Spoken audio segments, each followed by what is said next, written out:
existe uma diferença teórica importante, de enquadramento teórico importante, entre a bibliografia que a gente já esteve trabalhando e a bibliografia essa que eu proponho para este encontro, que eram os textos de Moreno Durán, da Barbárie e Imaginação, e os dois ensaios de Emil Rodríguez Monegal, La Nueva Novela Latinoamericana e Crisis del Realismo. ¿Sí? É importante fazer esta diferença porque, bom, porque a bibliografia que a gente esteve trabalhando, o primeiro rama da cidade letrada, digamos, o rama da transculturação narrativa, o Cândido de literatura e seu desenvolvimento, até mesmo o Cornejo Polar, entran en una línea de trabajo que en general se conoce como estudos culturales. O sea, que esa línea teórica de trabajo tem como foco principal o conceito e as derivações do conceito da cultura. E isso, de alguma forma, condiciona a aproximação e as diferentes entradas que se fazem nos textos literários que a gente esteve trabalhando. De alguma forma, todos esses textos críticos pertencem a um tipo, digamos, de estudo em literatura que é relativamente recente, que são os estudos culturais, que se da más o menos, digamos, se inicia, digamos, con Rama, Cornejo Polar, Cándido, etcétera, más que tenga así como una hegemonización fuerte a partir de las décadas de 1980 y 1990, y que pertenecen de alguna forma a lo que se conoce como a virada antropológica, o sea, una especie de torsión da crítica que está de alguna forma balizada o, si ustedes quieren, motorizada pela apropiação do conceito de cultura para uma finalidade literária, sendo que o conceito de cultura foi, durante muito tempo, o objeto de estudo principal da antropologia. Daí a palavra virada antropológica, ¿sí? Na teoria literária existem diferentes viradas. Como sempre, a teoria literária é o reino do inespecífico, da mesma forma que a literatura. Então, de alguma forma, a teoria literária acaba tendo várias viradas. Tem uma virada psicanalítica, tem uma virada linguística e tem também uma virada antropológica, que seria esta. Esses textos de Rama, Cornejo Polar, etc., pertenecen, digamos, a ese tipo de trabajos que podrían fácilmente ser encuadrados dentro de la línea teórica de estudos culturales. ¿Sí? Ahora, los textos de Moreno Durán y Monegal, al contrario, son textos que se basean, en principio, en una vontade, digamos, de especificidad mayor do que serían los estudos literarios. Esa especificidad mayor dos estudos literarios digamos, acorde o contemporánea de una cierta idea de autonomía literaria, o sea, la idea de que de alguna forma la literatura es una disciplina artística separada de la religión, separada de la política, separada de la historia, y que por tanto tiene criterios propios, tiene categorías propias. En otras palabras, muchas veces se confundía durante grande parte del século XX con los estudios vinculados a filología en una parte, con los estudios vinculados a retórica en otra parte. Mas, en todos los casos, lo que se trata es de un enfoque que priorice a leitura en términos de literatura como análisis de textos de imaginação. Então, as questões sociais, as questões culturais, as questões políticas, até eu diria, ficam como subordinadas, de alguma forma, a uma ideia de valor literário que preexiste ao tema da comunicación cultural. En otras palabras, tanto no texto de Moreno Durán como de Benny Rodríguez Monegal, a categoría de obra es muy importante.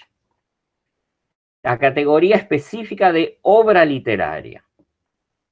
Y eso significa que las obras literarias tienen un valor diferenciado, un valor literario.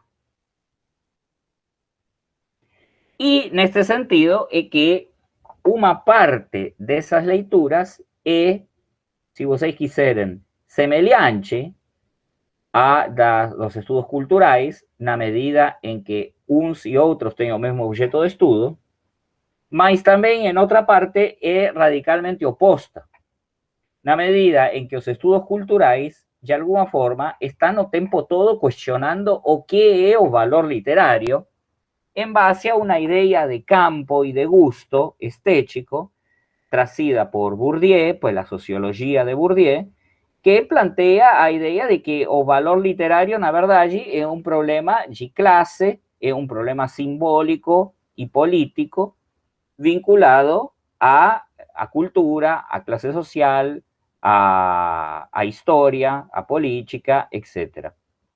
Ese valor literario, los textos de Moreno Durán y Emil Rodríguez Monegal, en algún sentido, propone una lectura literaria que tende a ser despolitizada, en el no sentido de que tende a valorar las obras literarias independientemente de lo que podría ser un discurso ideológico.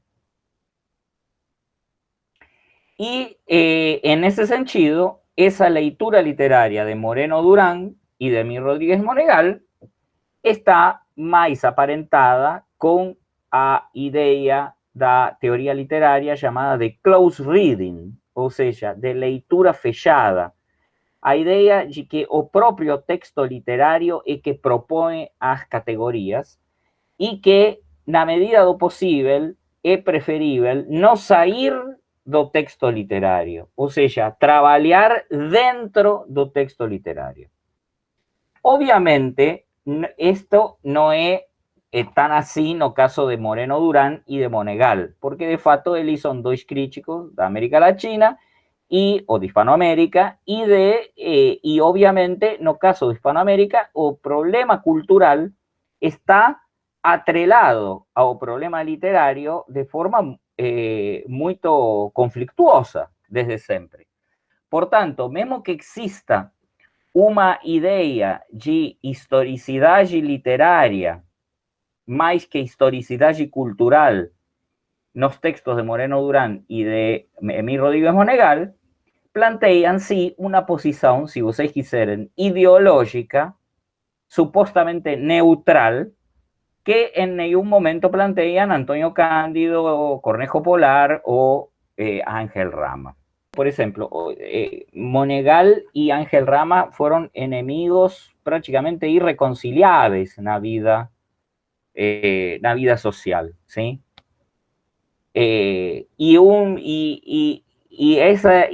Esa oposición entre Rama y Monegal tiene a ver con una posición frente a lo que serían los Estados Unidos, concretamente. O sea, Monegal siempre tuvo un vínculo muy fluido con la academia de los Estados Unidos y una posición mucho menos, por decir así, revolucionaria, progresista que a de Ángel Rama. Cuando vocês observan o texto de Carpentier como sustento do texto teórico de Rama y do texto teórico de Cornejo Polar, vocês ahí observan claramente que es un cuadro teórico diferente, que cosas que pueden parecer iguales están siendo ditas de forma muy diferentes y en un contexto teórico muy diferente. Que Moreno Durán y Monegal no llevan en cuenta este problema do cultural. Y que por tanto cuando ellos falan en cultura o falan en sociedad, están hablando de un punto de vista claramente eurocéntrico, no de un punto de vista de transculturación. En ese sentido, estos dos textos están más en la línea, si ustedes quisieran, o texto de Gianfranco, que a gente começou trabalhando no começo do curso, aquele texto sobre o romance regionalista, que estava dentro da história de Gianfranco da literatura hispano-americana. Vejam bem que o capítulo de Gianfranco não à toa se chama Realismo e Regionalismo. Então, de alguma forma, quando a gente começa a trabalhar o tema do realismo, é que nós já estamos dentro de um âmbito de teoria vinculado com as poéticas. Assim, para comentar muito rapidamente o primeiro desses textos, o texto de Moreno Durán. O primeiro que eu queria destacar desse capítulo, que se chama Civilização e Barbárie, é um pouco o valor que Moreno Durán dá à questão do vínculo entre as ideias, em geral, as ideias políticas, filosóficas, etc., e o conceito de imaginação. De fato, o conceito de imaginação, um pouco que acompanha todo o processo argumentativo de Moreno Durán, porque precisamente uma coisa que diz no começo é que diz assim, as mesmas razões que nos convidam a pensar que imaginar não é meramente inventar, sugerem também que imaginar é compreender. É possível falar, no entanto, de uma imaginação inventiva, quando a narração não tem uma vinculação direta com a percepção da realidade. Ou seja, em outras palavras, daria a sensação de que Moreno Durán quer deixar claro já desde o começo que está num território de trabalho vinculado à ficcionalidade. Porque vejam bem, a ficcionalidade obviamente que se nutre da imaginação. Ora, a grande pergunta é se essa imaginação é uma imaginação compreensiva, ou seja, uma imaginação que, de certa forma, se vincula à representação da realidade em termos realistas e, nesse sentido, propõe explicações, compreensão da realidade, ou se essa imaginação pode se deslocar um pouco dessa tirania do realismo e então pode ser uma imaginação inventiva, que é meio que uma redundância, né, em algum sentido, mas que sim tem valor na medida em que inventar pressuporia fazer uma poética na qual essa poética do realismo ficasse como em um segundo plano, na medida em que não estaria essa vontade documental. Este é um pouco o início do texto de Moreno Durán. Moreno Durán, no entanto, depois, ao longo do texto, desenvolve toda uma explicação sobre o tema de civilização e barbárie a partir de Sarmiento. Basicamente, a explicação de Durán é uma explicação que não necessariamente é sociológica.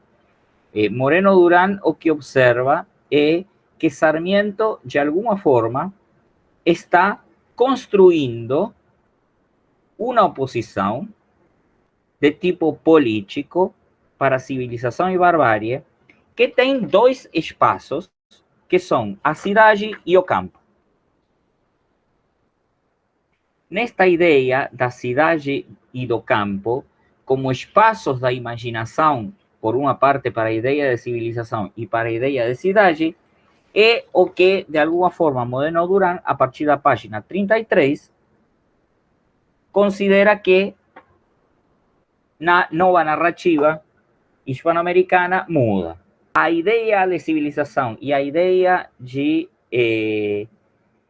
bárbaro mudam um pouco de valoração. Ou seja, que até final do século XIX, com os modernistas como Enrique Rodó, com su Ariel, a barbárie era vista como oposta à civilização e, ao mesmo tempo, como espaço do campo, do rural, e como espaço desaproveitado completamente para a literatura. No entanto, ele cita, por exemplo, Mariátegui, cita Borges, E uma das coisas que menciona é isto que nosotros também nós mencionábamos um pouco em Borges, que é a ideia, e que de alguma forma também mencionábamos em Sarmiento, só que Moreno Durán não enxerga, é a ideia de que a barbárie, na verdade, é o locus imaginativo. Na medida em que os intelectuais do século XIX estão plantados na civilização, o que não conhecem, a alteridade, o lugar que tem que ser preenchido com a imaginação, é o lugar do bárbaro. Moreno Durán, no entanto, identifica isto só a partir de finais do século XIX e começo do século XIX, e começo do século XX. Eu diria o seguinte, até finais do século XIX, a imagem de América Latina é a de Ariel. Ou seja, não sei se vocês lembram essa peça de teatro de Shakespeare, a última peça que Shakespeare escreveu, que se chama A Tempestade, The Tempest.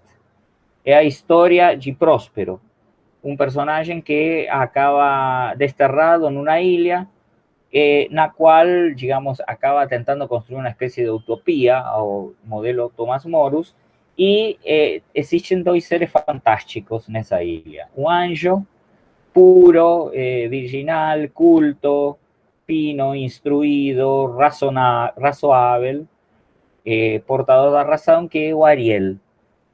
E un bicho tirando a canibal, y que por eso se llama Calibán, que é a representação das paixões, do todo que tem de racional, do selvagem, do grotesco, etc.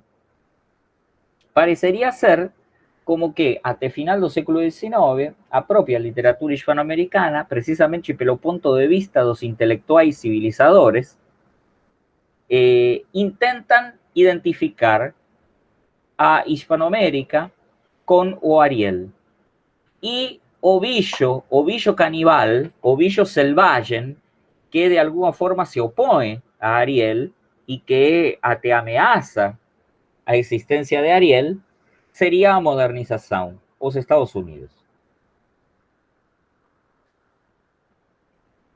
Esto tiene a ver un pouco com a rejeição dos primeiros modernistas hispanoamericanos de várias coisas vinculadas com o progresso da modernização, digo. Essa visão industrializadora dos Estados Unidos, extremamente mercantilista, completamente desacralizada da cultura e da arte, é o que eles identificam com esta espécie de monstro canibal. É curiosa, não sei se vocês observam esta questão do que fazem os modernistas. Eu estou repondo neste momento um pouco o contexto do texto de José Enrique Rodó, um uruguaio que escreve esse texto fundamental para a literatura hispanoamericana que se chama Ariel, precisamente.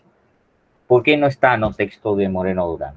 Esta idea de Hispanoamérica como Ariel, como ese ser puro que está siendo, por decir así, ameaçado pelo grotesco y pela fuerza materialista, digamos, de un Calibán, é coherente como ponto de vista do intelectual. Ou seja, o intelectual hispanoamericano, de alguma forma, como diria José Martí, é um intelectual artificial, é um letrado artificial. Ou seja, vive em Hispanoamérica, mas sua cabeça, seus critérios, seus pontos de vista não são construídos no convívio da sua terra, do seu continente, da sua região, mas pertencen a una racionalidad europea. Y entonces ahí existe como una especie de cortocircuito entre lo que los intelectuales desean para Hispanoamérica y lo que Hispanoamérica ofrece con su alteridad. Vean bien que este problema no estaba tanto en Sarmiento, porque no es cuando hicimos la lectura de Julio Ramos, observamos que Sarmiento de alguna forma tinha una cabeza na cual él reivindicaba esa especie de selvagería americana como una forma de leer mejor a realidad para construir una nueva civilización. Esto no final do século XIX parece se perder con los modernistas. Y eso comienza a ser reivindicado un poco con las vanguardas.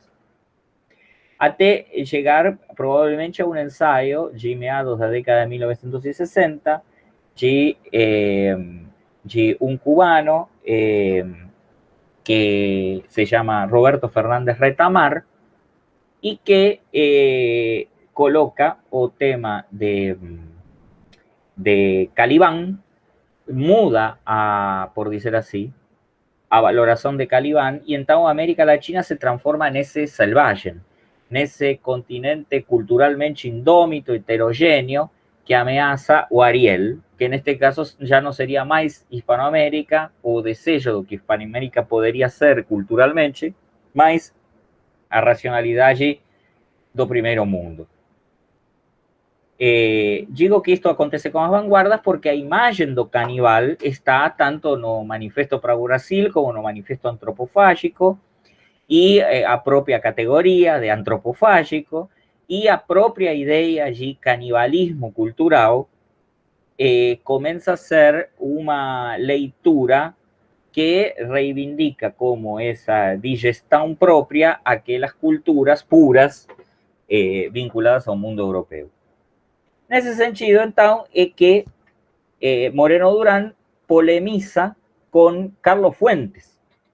Cuando digo que polemiza con Carlos Fuentes, es que o resto de archivo de Moreno Durán está polemizando precisamente con ese texto de Carlos Fuentes que a gente vio no comienzo, la nueva novela hispanoamericana, cuando hablábamos de Azuela, ¿sí? Carlos Fuentes, de alguna forma, propone que a grande dicotomía do século XX na nova narrativa latinoamericana já não é mais civilização e barbárie, mas imaginação e barbárie. E então é nesse ponto que Moreno Durán retoma a questão. Porque vejam bem que, segundo Moreno Durán, então, esse lugar da imaginação que a gente estava reconhecendo do lado da barbárie passa agora no século XX para o lado da civilização. Só que esta civilização vinculada no século XX já não é aquela civilização europeizada ou europeísta à maneira dos intelectuais do século XIX. E a barbárie também não é necessariamente a barbárie da alteridade. Esa barbárie da qual está falando Carlos Fuentes é uma barbárie vinculada à violência política dos estados nacionais do século XX, precisamente contra os grupos que antes eran alteridade, neste caso, campesinos, negros, estudantes, pobres. Por tanto, parecería ser como que, de alguna forma, Moreno Durán, o que explica do artigo de Fuentes, é também uma mudança no que sería a configuración dos agentes o dos actores políticos que antes estaban encolumnados por trás das ideas de civilización y los que antes estaban encolumnados por trás da idea de barbarie. La literatura, entonces, entraría como un elemento constructor de una civilización para Moreno Durán. Y cuando estamos hablando de construcción de una civilización, tiene un punto importante para Moreno Durán, y que es la idea de una civilización hispanoamericana, o mejor, latinoamericana. En otras palabras, para Moreno Durán es muy importante a fixación de una identidad cultural en América Latina, que se daría precisamente a través de esta imaginación literaria, a imaginación da nova narrativa hispanoamericana, perante o que sería a barbarie cultural dos gobiernos que también estaría vinculada a los lugares dominantes, a los monopolios, ao imperialismo, etc. A explicación que da Moreno Durán para esta imaginación literaria da nova narrativa hispanoamericana no es enteramente oposta a de Rama, na medida en que para Moreno Durán, essa imaginação pressupõe algum tipo de cristalização da cultura depois de 200 anos de processo de independência em uma cultura independiente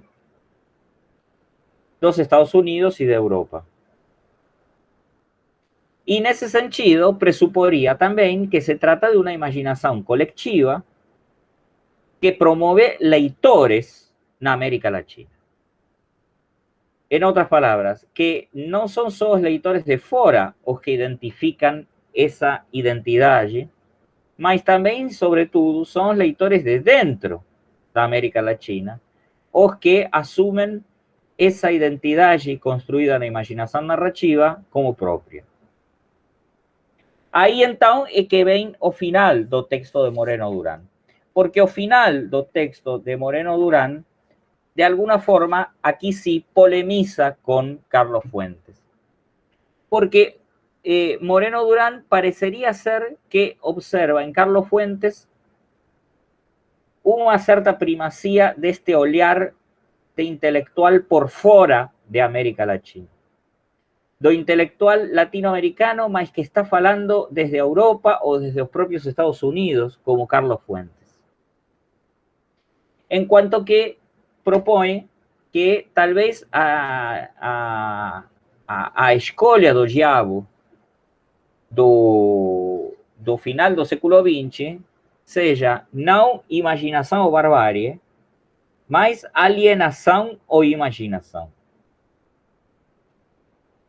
Porque ele claramente o que observa é que a ideia de imaginação de Carlos Fuentes é mais uma ideia parecida à do Maio francês. Ou seja, uma ideia, por dizer assim, trazida da Europa que não dá conta do que seria a alienação cultural na América Latina e muito menos do que seria a barbárie que traz a alienação cultural. Em outras palavras, contra o que está reaccionando Moreno Durán é contra a cristalização de uma poética da literatura hispano-americana no realismo maravilhoso. Está dizendo, por exemplo, tem textos como, por exemplo, aqueles das crônicas, aqueles dos cronistas jornalísticos vinculados às massacres de Tlatelolco, por exemplo, no México, que trabalham a imaginação de um ponto de vista não alienado, que trabalham a imaginação com um critério não também realista, mas com um critério político, diria Moreno Durán. Frente a esto, para Moreno Durán, esa idea do realismo maravilloso parecería estar muito perto de una certa alienación do que sería a política en Hispanoamérica. Y en ese sentido es que él critica un poco Carlos Fuentes. Nós vamos ver que esto no es una polémica entre Carlos Fuentes y Moreno Durán apenas. El texto do libro de Marcela Croce que yo envié sobre la polémica Arguedas-Cortázar, van ver que en la introducción de Mariana Bendaham, precisamente lo que se está explicando de esa polémica es la misma cosa. O que está en jogo ahí es cuál es el lugar de los diferentes intelectuales de Hispanoamérica. Porque parecería ser que a posición o el lugar de los intelectuales hispanoamericanos ya no es monolítico, ya no es un. No final do século XX, durante o boom da literatura hispanoamericana, precisamente, vean, se lembran que hoy falei que la nueva narrativa hispanoamericana de alguna forma comenzaba a partir de la década de 1940, mas va a ter un momento así como de clímax, de punto máximo, que es no final de la década de 1960, 1967, cuando se publica 100 años de soledad y se transforma en un boom editorial y de leitores. Y ahí comienza el grande boom de la literatura hispanoamericana. Precisamente esta discusión de Moreno Durán con Carlos Fuentes es una discusión muy próxima da que tem Arguedas con Cortázar. Porque esa discusión de Arguedas con Cortázar se da también como una forma de evidenciar a mercantilización do fenómeno do boom. Si a nova narrativa hispanoamericana o que decía en algún sentido Ángel Rama, o un superregionalismo, como decía Cornejo Polar, daría a sensación que cuando logra ese suceso, cuando consigue ese suceso editorial y de público, no final de la década de 1960, esa narrativa que era de alguna forma subalterna, no mundo, se transforma en hegemónica. Y, pela sua vez, transformándose en hegemónica, coloca en evidencia o lugar diferente que ten os diferentes intelectuais. Ou seja, aqueles que ganhan e receben com as enormes vendas de seus livros e dan conferencias internacionais e muitos deles, como por exemplo Julio Cortázar, moran en París, ou como Alejo Carpentier, mora en París, ou como Carlos Fuentes, que está fora do México, ou como García Márquez, que está en Colombia, mas había voltado de París recentemente cuando escribe 100 años de soledad, y otros intelectuales. Intelectuais da orden dos jornalistas, como diría Ángel Rama, ou seja, aqueles novos intelectuais da cidade letrada, que están permanentemente dando conta a través da construção ficcional, mas também a través da construção não ficcional, ou seja, a través do jornalismo, dos problemas políticos da América Latina, como por ejemplo Monsiváis, no México, o como por ejemplo Rodolfo Walsh en Argentina, o como por ejemplo José María Arguedas, mesmo que desde a ficção, no Perú. Ahí es que se establece esta polémica con Cortázar. Básicamente, Cortázar reivindica o que sería o polo cosmopolita da nova narrativa hispanoamericana, o polo internacional. Para Cortázar é muito importante ter saído de América Latina para poder enxergar América Latina. Esa idea de universalizar a nova cultura da América Latina é fundamental en Cortázar y tal vez Cortázar se excede un poco porque nese afán por internacionalizar y cosmopolitizar a cultura de América Latina, acaba atacando os regionalismos. Os regionalismos no sentido amplio, como diría Antonio Cándida.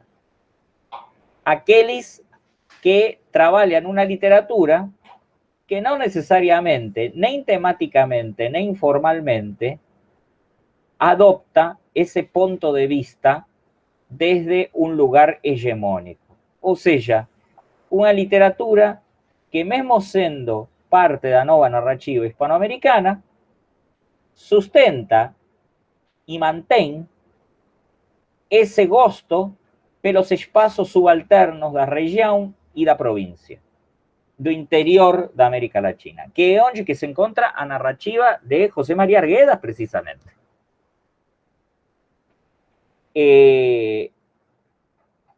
No es apenas una discusión entre cosmopolitismo y regionalismo a de Arguedas y a de Julio Cortázar. Es también una discusión en torno a o que sería a profesionalización da institución literaria. Arguedas se queixa de Carlos Fuentes, precisamente, y se queixa de Julio Cortázar, porque Arguedas o que dice algo así como cuando eu vejo escritores latinoamericanos, e se refere aos escritores que están tendo suceso no boom da literatura hispanoamericana, eles não têm tempo para nada, só escrevem, no están pensando en publicar, están pensando en no perder ni un minuto que no sea nessa profissionalização da escrita. E ele indica, eu escrevo por gozo, eu escrevo por vontade, eu vou colocar as palavras exactas de Arguedas, para que vocês tenham uma ideia.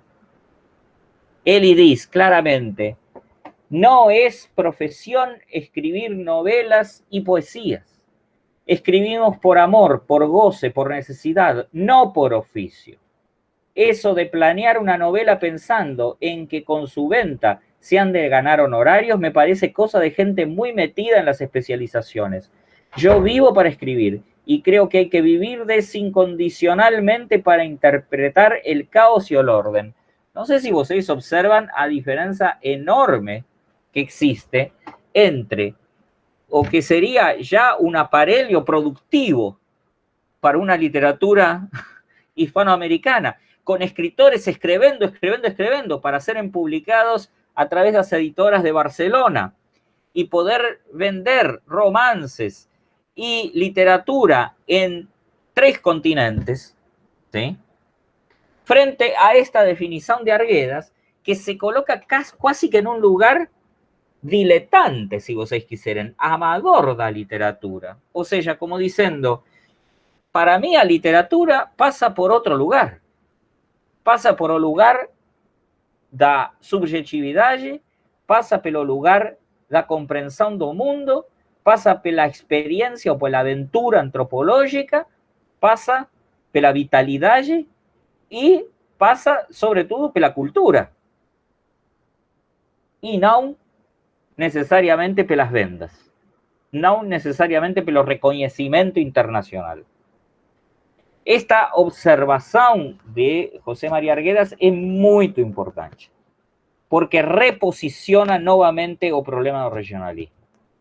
De alguna forma, si el regionalismo era visto como una cosa conservadora, como una cosa pacata, secundaria, como una cosa que no se abría al mundo y ficaba en el provincialismo, Arguedas consigue devolver para el regionalismo un sentido de vitalismo literario que afasta a literatura do mercado, ou seja, que afasta da literatura do capital e recoloca a literatura em um lugar vinculado à subjetividade. O oposto direto disto é Carlos Fuentes. Carlos Fuentes vai ser, desde o começo, um escritor profissional. Outros vão se transformando paulatinamente em escritores profissionais. Alguém poderia dizer, bom, mas Rodolfo Walsh sempre escreveu como jornalista, portanto era um escritor profissional. Sim, de fato sim. Mas ao que se refere a Arguedas não é a escrever profissionalmente apenas. Não é a ganhar dinheiro escrevendo, porque de alguma forma ele também ganha dinheiro escrevendo. Ao que se refere a Arguedas é a se profissionalizar na literatura, ou seja, na ficção, nas novelas, ou seja, nos romances e na poesia, como se o acesso à literatura fosse meramente mercantil e não cultural. Entende isto? Como se o que os escritores oferecessem fosse sua autoria como produtores em um sistema e não apenas ofrecesen su autoría como parte de una subjetividad que integra una colectividad cultural. Esto se manifiesta en un poco un cierto resquemor, si vocês quieren, o un cierto atrito, porque tanto Arguedas cuanto Cortázar tienen posiciones políticas semelhantes. Tanto Arguedas cuanto Cortázar defienden las posiciones progresistas de izquierda, específicamente a luta revolucionaria. Os dois defenden Cuba y no en tanto, para Cortázar, a defensa de Cuba y a defensa de Nicaragua es un show, o sea, es un show atravesado pelas viagens, en cuanto ele fica en París, en cuanto que para Arguedas é o cotidiano, en la medida en que Arguedas é parte da universidade em Peru, mora no Peru e, além disso, é antropólogo. Mesmo caso o de Rodolfo Walsh. Essa polêmica, por exemplo, que eu coloquei completa para vocês terem uma ideia, é muito interessante a resposta, por exemplo, de Rodolfo Walsh. A resposta de Rodolfo Walsh diz: isto nem sequer é uma polêmica. Eu me nego a responder, mais ou menos, estou sintetizando, eu me nego a responder coisas polémicas totalmente bizantinas de pessoas que discutem a 10.000 kilómetros de distancia. Ou seja, en otras palabras, Walsh não quer dar importância a essa polêmica. Para Walsh, a posição é a de Arguedas. De alguma forma, Walsh está contestando Cortázar sem contestar diretamente. Porque o que está dizendo é: os problemas do cotidiano político, os problemas da luta política dos intelectuais de América Latina não se resolve desde a Europa. Sim?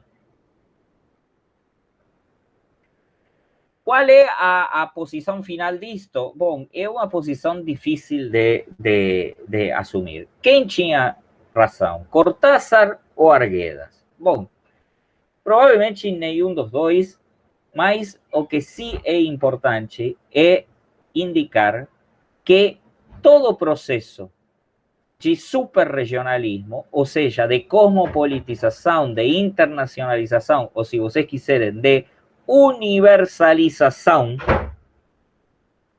pressupõe também uma perda, como diria Fernando Ortiz, que é um vínculo ou um contato com a cultura.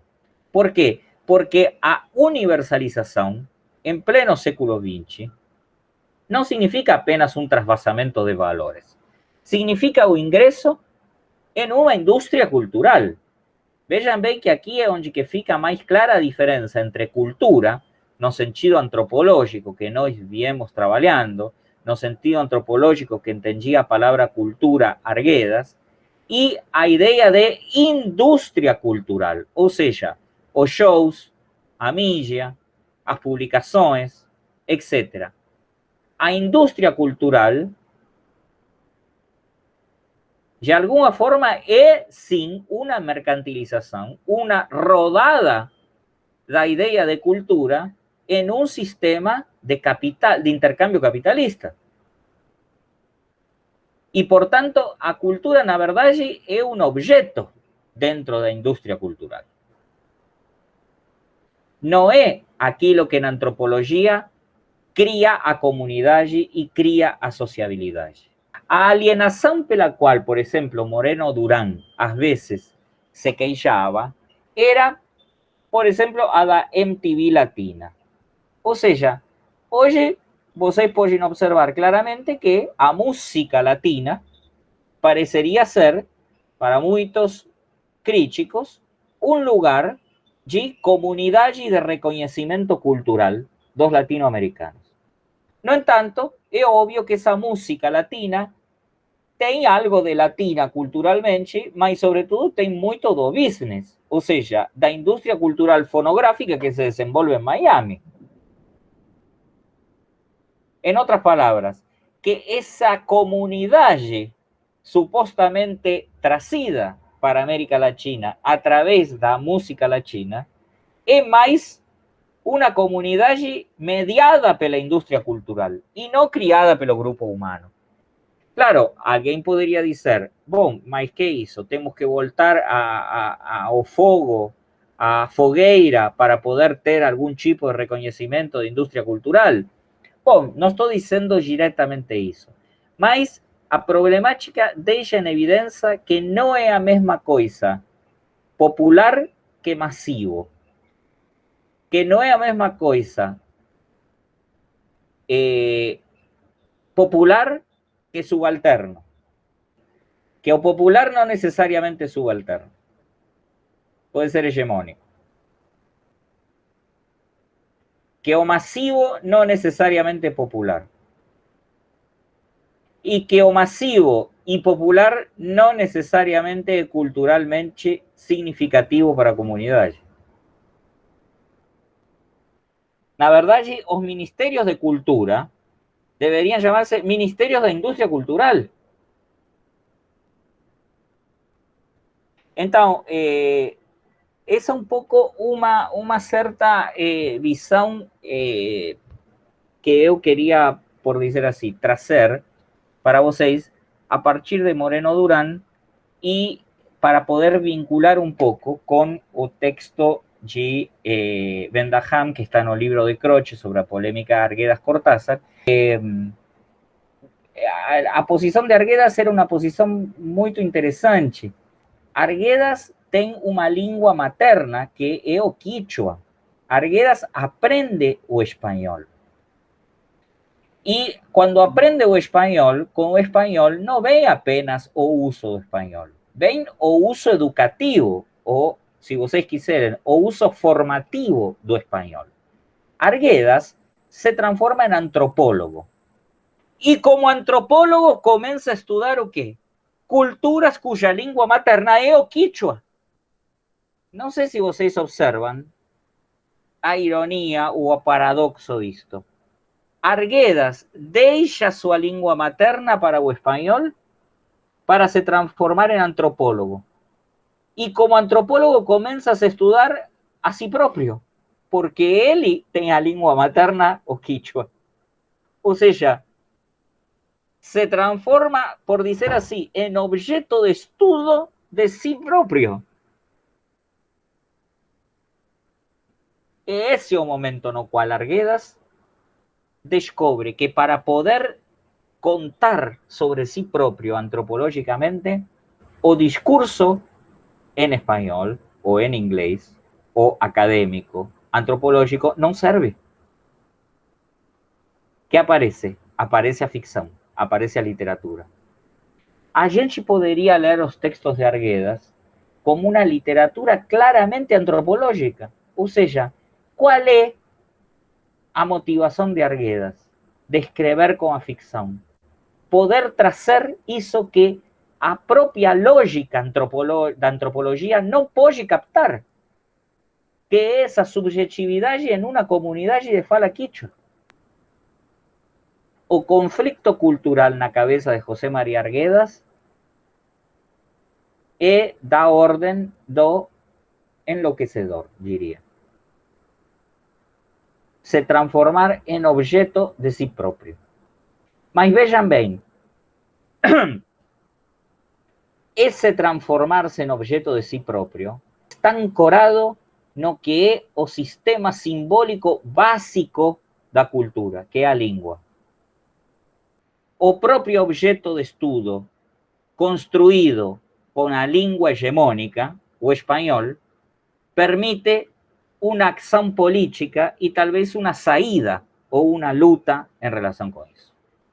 No caso de Arguedas, isto é impossível. Por isso que o quichua aparece junto com o espanhol nos textos dele. Aparece e não é traduzido. Aparece como um conflito irresolúvel. É um ponto cego na literatura, mas também na escrita da antropologia. Aquele lugar onde eu não posso me observar a mim mesmo. Vejam bem, vou ser mais claro. Esto puede estar claramente vinculado con las teorías feministas, o que dice Arguedas, porque é o objeto que eu só posso me observar a través do reflexo da lua. Ou seja, é o lugar que eu só posso observar a través do espelho. É a buceta. Você entende isto? Esta idea do reflexo, esta idea de aquilo que eu não posso já observar diretamente, mas que preciso observar-me a mim mesmo em uma imaginação, é provavelmente uma das coisas mais interessantes em Arguedas.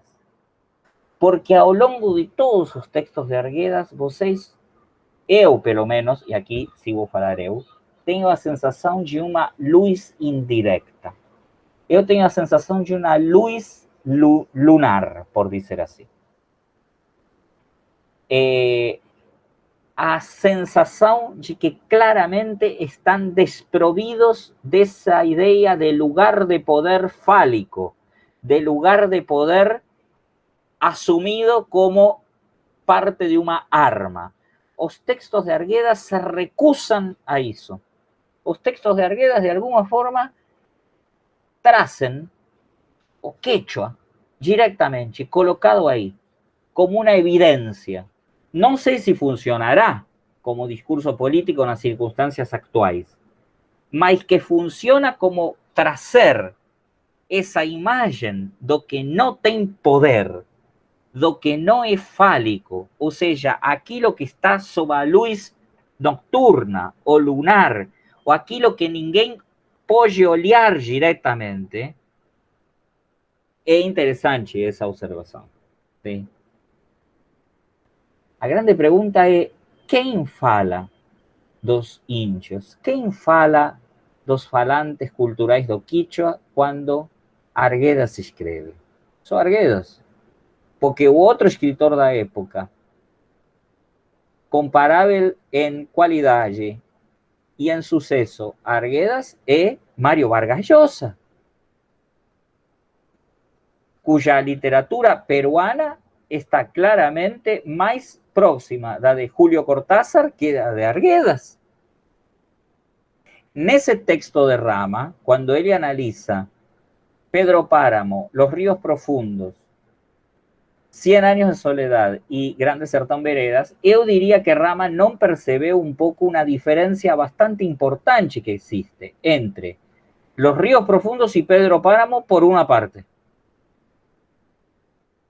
Na medida en que esos dos textos realmente tracen esa especie de luz lunar, si ustedes quieren, hoy problema allí o ponto cego do problema cultural en América Latina. Pedro Páramo y Los ríos profundos. En cuanto que Grande Sertão Veredas y 100 años de soledad son obras de una elaboración más universalizante.